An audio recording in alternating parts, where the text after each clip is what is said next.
शहीद कॉमरेड चंद्रशेखर जी के मूर्ति के सामने ये विराट समागम हो रहा है। इसलिए सबसे पहले मैं बाबा साहब अंबेडकर को इस बात के लिए फिर से याद करते हुए हम कहना चाहेंगे कि हम सब लोग शर्मिंदा हैं। हम सब लोग शर्मिंदा हैं कि हमारे देश को ये आरएसएस के लोगों ने, ये भाजपा के लोगों ने किस दिशा में धकेल दिया है। बाबा साहब के मूल्यबोध की हत्या हो रही है, बाबा साहब के मूल्यबोध का अपमान किया जा रहा है और यहाँ तक कि आजादी आंदोलन के संपूर्ण चेतना के साथ ये खिलवाड़ किया जा रहा है। अमित शाह का बयान बाबा साहब अंबेडकर को लेकर के जो है, और अभी हाल में मोहन भागवत ने जो बयान दिया है, ये दोनों बयान एक ही सिक्के के दो पहलू हैं। और ये दोनों लोग हिंदुस्तान के संपूर्ण आजादी को खारिज करना चाहते हैं, आजादी के आंदोलन को खारिज करना चाहते हैं, बाबा साहब अंबेडकर के द्वारा बनाए गए संविधान को खारिज करना चाहते हैं और संविधान के जरिए जो अधिकार हमको मिला हुआ है उन अधिकारों को भी खारिज कर देना चाहते हैं। मैं तो आज इस दौर में जो लोग भी सड़कों पर आंदोलन कर रहे हैं, इस दौर में जो भी सड़कों पर उतर रहे हैं, मैं आधुनिक भारत का, नए भारत का, मैं स्वतंत्रता सेनानी उनको कह रहा हूँ। आप सब लोग स्वतंत्रता सेनानी हैं, क्योंकि आप समझ लीजिए कि संविधान केवल एक किताब नहीं है, संविधान में कुछ केवल पन्ने नहीं है, संविधान में कुछ केवल आर्टिकल्स नहीं है। संविधान को जरिए देखिए, उसी संविधान के जरिए संविधान पर हमला हो रहा है, संविधान के मूल्यबोध पर हमला हो रहा है और संविधान ने जो अधिकार आपको दिया है उस पर भी हमला हो रहा है। आप जरा सोचिए, भारत का संविधान कहता है कि न्यूनतम मजदूरी से कम मजदूरी पर किसी से काम आप नहीं ले सकते हैं। 7वां वेतन आयोग समाप्त हो रहा है, 8वां वेतन आयोग गठित हो गया है। 7वां वेतन आयोग के जरिए हर आशा को 26,000 रुपया प्रति महीना मिलना चाहिए था, रसोईया को 15,000 रुपया मासिक मिलना चाहिए था, ये आंगनबाड़ी को 26,000 मासिक मानदेय मिलना चाहिए था। हमारे ये जो सफाई कर्मी लोग हैं उनका सेवा नियमित होना चाहिए था। एम्बुलेंस कर्मी को 26,000 से कम किसी को नहीं मिलना चाहिए था। मिल कितना रहा है? 3,000 से 4,000। आशा कर्मियों को अधिकतम मान लीजिए, जिस महीने में ज्यादा काम होगा तो 5-6 हजार मिलेगा, नहीं तो 3 से 4,000 रुपया मिलता है। आप ये समझिए, मैं मानता हूं कि रसोईया के साथ ये शोषण नहीं हो रहा है। 1650 रुपया में 50 रुपया में भारतीय रसोईया से काम करवाया जाता है। क्या बाबा साहब का संविधान यह कहता है? कायदे से यदि आंदोलन तेज होगा, कायदे से यदि सुप्रीम कोर्ट संज्ञान लेगा तो ये नीतीश जी को और मोदी जी को जेल के सलाखें बंद करना होगा।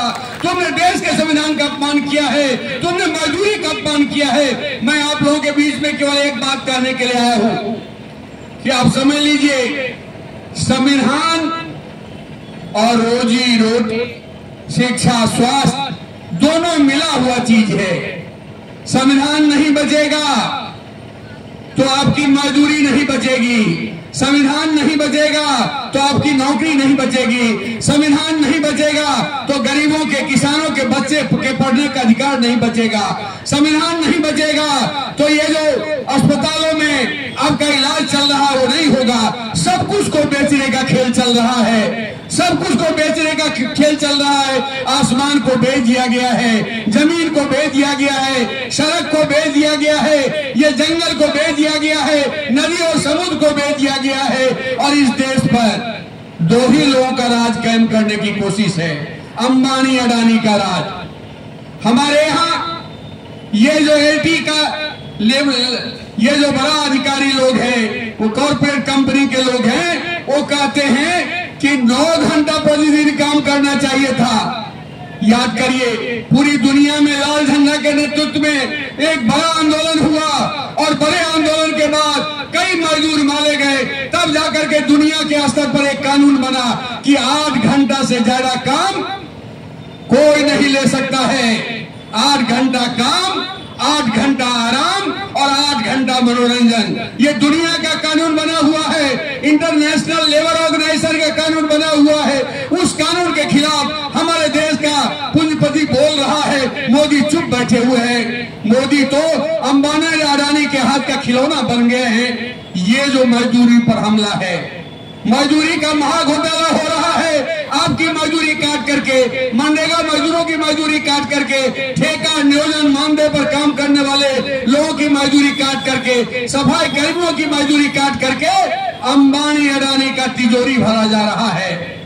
इसलिए मैं ये कहने के लिए आया हूं, भाकपा माले ने ये समागम इसलिए आयोजित किया है कि हम सब लोगों ने बाबा साहब अंबेडकर को अपमानित करने वाला अमित शाह का जो बयान है, मोहन भागवत का जो बयान है, ये हमारे देश के जितने स्वतंत्रता सेनानी हैं सबको अपमानित करने वाला बयान है। तो आप सब लोग जानते हैं कि हमने आजादी हासिल किया साझे संघर्ष के जरिए, साझी शहादत, साझे संघर्ष के जरिए हमने अपने देश को आजाद किया और अंग्रेजों को 7 समुद्र पार फेंक दिया था। और आज एक बार फिर ये जो आंदोलन की ताकत है, आंदोलन की ताकत यदि एकजुट हो गया तो तय मानिए नीतीश को जाना होगा और मोदी को जाना होगा। ये आप में ताकत है। आप जरा सोचिए, 1 लाख के लगभग आशा हैं, 2.5 लाख के लगभग रसोईया हैं, 2.5 लाख पौने 3 लाख के लगभग आंगनबाड़ी है, कई लाख हमारे सफाई कर्मी लोग हैं और ठेका नियोजन मानदेय पर काम करने वाले 4 लाख से ज्यादा लोग हैं। मनरेगा मजदूर 1 करोड़ के आसपास मनरेगा मजदूर हैं। इन मजदूरों के जरिए बड़ी एकता बन गई, इन मजदूरों की एकता बन गई कि हम काम किया है, मजदूरी लेकर के रहेंगे, सम्मानजनक मजदूरी लेकर के रहेंगे, न्यूनतम मजदूरी से 1 पैसा कम मजदूरी नहीं लेकर के रहेंगे। ये लड़ाई यदि तेज हो जाएगी तो नीतीश जी की कुर्सी हिलने लगेगी। मैनेज करके कुर्सी चल रही थी, जीविका दीदियों ने थोड़ा आंदोलन किया, जीविका दीदी सड़कों पर उतरी, नीतीश जी की कुर्सी हिलने लगी, लेटर पर लेटर जारी होने लगा, जीविका कैडर को धमकाया जाने लगा और अभी जो घूम रहे हैं चोरी छिप के मिलते हैं। हमारे आशा के लीडर लोग गई थी, आशा महिलाएं गई थी, नीतीश से मांग पत्र देने के लिए लोग गई थी, लेकिन मांग पत्र देने के बदले इन लोगों को अरेस्ट कर लिया गया। हमारे मनरेगा मजदूरों ने सवाल उठाया हसनपुर में, हुसैनगंज में, वहां उनकी बात को नहीं सुनी गई। हमारे छात्र नौजवान संगठन ने मैरवा में सवाल उठाया कि बीपीएससी के छात्रों पर हमला क्यों हुआ, अपने ही बच्चों के ऊपर रात के अंधेरे में शीतलहरी के बीच में लाठियों का बौछार हुआ, पानियों का बौछार हुआ। किसकी सरकार है, किसके लिए सरकार काम कर रही है? तो आप सब लोग देखिएगा, आप लोग का भी अनुभव होगा कि नीतीश जी की सरकार डिरेल्ड गवर्नमेंट है, वेंटिलेटर पर चलने वाली सरकार है। इस सरकार को चारों लोग खींच रहा है, 4 जदयू के लोग खींच रहा है और 4 भाजपा के लोग खींच रहा है, जिसमें आपके सीवान का भी एक मंगल पांडे है।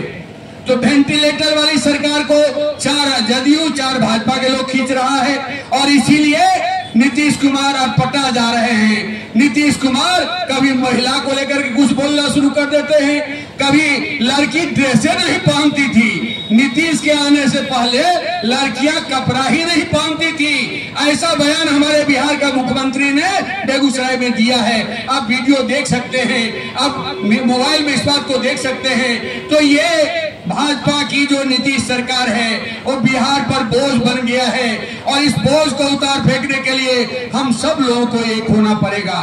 हमने भाकपा माले का ये कहना है कि देश को बचाने की लड़ाई है, संविधान को बचाने की लड़ाई है और हमारे यहाँ मजदूरों के मजदूरी बचाने की ये लड़ाई है। इस लड़ाई को सब लोगों को मिलकर के लड़ना पड़ेगा और सब लोग मिलकर के यदि लड़ेंगे तो निश्चित रूप से चाहे पटना की सरकार हो, चाहे दिल्ली की सरकार हो, उस सरकार को हम सबक सिखाएंगे। क्योंकि बिहार से जो आवाज उठती है वो दूर तक जाती है और बिहार जब एक बार ठान लेता है तो लड़ाई हर स्तर पर मजबूती से सामने आता है, सत्ता हिल जाता है, कुर्सी हिल जाती है। ये अन्याय है, ये केवल कुछ मजदूरी का शोषण नहीं है, ये एक बड़ा अन्याय है, बड़ा अन्याय है कि आप महीना भर कोई महिला काम कर रही है, 10 लाख के लगभग महिलाएं काम कर रही है, 10 लाख महिलाओं को वाजिब मजदूरी नहीं मिलती है। इंदिरा आवास में, प्रधानमंत्री आवास योजना में लूट मचा हुआ है। सफाई कर्मी सबसे जरूरी काम कर रहे हैं, लेकिन उनको अफसर का नौकरी पक्का होगा, लेकिन सफाई कर्मी का नौकरी पक्का नहीं होगा। एजेंसी से बुलाया जाएगा, ठेका मानदेय पर रखा जाएगा। ये क्या खेल चल रहा है? तो ये जो मजदूर विरोधी खेल चल रहा है, इस खेल के खिलाफ लड़ना होगा। हम सैल्यूट करते हैं कि सिवान में राम जानकी पथ इधर से ही गुजर रहा है। किसानों को उचित मुआवजा नहीं मिल रहा है। 2013 का कानून साफ कहता है कि 2013 का कानून साफ कहता है कि बाजार के दर पर 4 गुना मुआवजा देना पड़ेगा। अब मेहरबा से आ जाइए सिवान, रास्ते में किसी रोड साइड की जमीन की कीमत 40 लाख से कम नहीं है। 40 लाख का कीमत है और ये 2 लाख के लगभग मुआवजा लोगों को दिया जा रहा है। ये किसानों को लूटने का खेल चल रहा है। ये किसानों का एक समागम हुआ है, किसानों का एक संयुक्त मोर्चा बना है। हम लोगों ने कहा है किसानों के संघर्ष के हम साथ हैं, एक कानून सम्मत मुआवजा मिले, इस लड़ाई को हम आगे बढ़ाएंगे। तो जो भी नौजवान है, जो भी ममता है, कुरियर है या आंगनबाड़ी है, जीविका कैडर है या जितने तरह के कॉन्ट्रैक्चुअल वर्क में लगे हुए लोग हैं, तमाम लोगों की एक बड़ी एकता बनाइए और सब लोगों को ये संदेश दीजिए कि हम सब लोग अपने अपने झंडा लेकर के, अपना अपना बैनर लेकर के, अपना अपना ड्रेस पहन करके गांधी मैदान में पहुंचिए। रविवार को कार्यक्रम रखा गया है। रविवार को कार्यक्रम इसलिए रखा गया है कि रविवार को हम एक नागरिक के बतौर किसी जलसा में भाग ले सकते हैं, एक नागरिक के बतौर किसी प्रदर्शन में भाग ले सकते हैं और इस आधार पर यह कार्यक्रम हो रहा है। और गांधी मैदान में लाखों लोग जुटेंगे तो नीतीश कुमार भागेंगे और भगा करके हम ये दम लेंगे। हमारी एक महिला साथी ठीक ही कह रही है कि पलटू चाचा बहुत पलटते रहे हैं, इस बार नीतीश से पलटू चाचा को हम लोग पलट देंगे। ये हर जगह पर महिलाओं की जुबान है, हर जगह पर नौजवानों की जुबान है। अभी नौजवानों का आंदोलन चल रहा है, छात्रों का आंदोलन चल रहा है, किसानों का आंदोलन चल रहा है, तमाम तबकों का आंदोलन चल रहा है। उन आंदोलनों को समेटते हुए भाकपा माले तो मंच दिया है, भाकपा माले ने मंच प्रदान किया है और उस मंच के जरिए, उस मंच में सब लोग आइए, एक बड़ा प्लेटफॉर्म बना करके साझा संघर्ष को तेज करते हुए अपने रोजी रोटी के अधिकार के लिए लड़िए, अपने नौकरी के अधिकार के लिए लड़िए, अपने वाजिब मानदेय मजदूरी के लिए आप लड़िए और साथ ही साथ संविधान बचाने के लिए लड़िए। संविधान नहीं बचेगा तो कुछ नहीं बचेगा, आपके बच्चों का भविष्य नहीं बचेगा। भारत को ये लोग बर्बाद करके रख देंगे।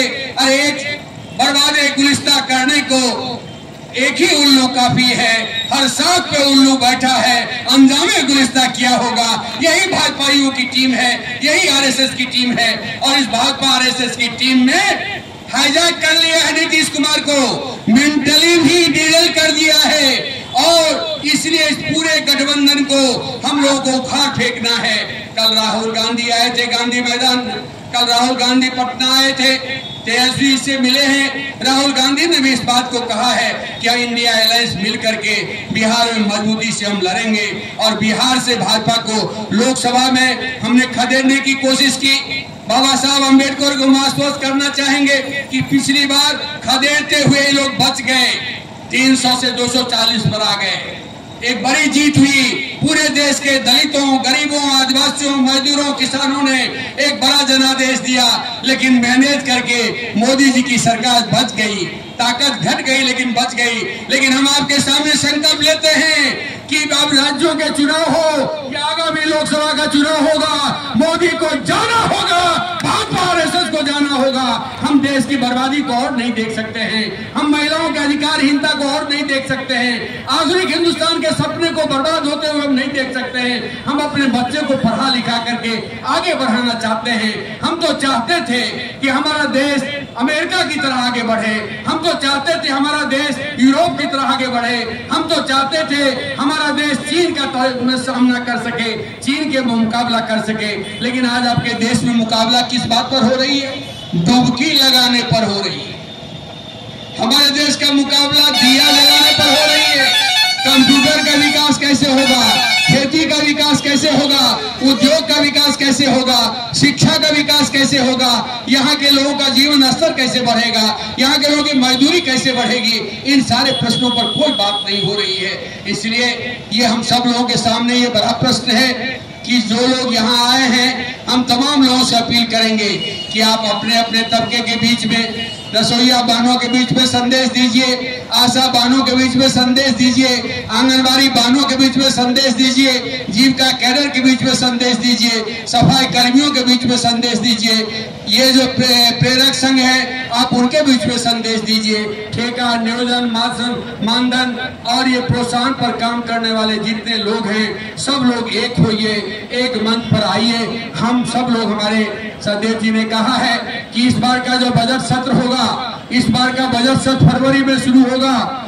ये विधानसभा के भीतर भी जबरदस्त आवाज उठेगी और पूरा पटना भी आपके नारों से गूंजेगा।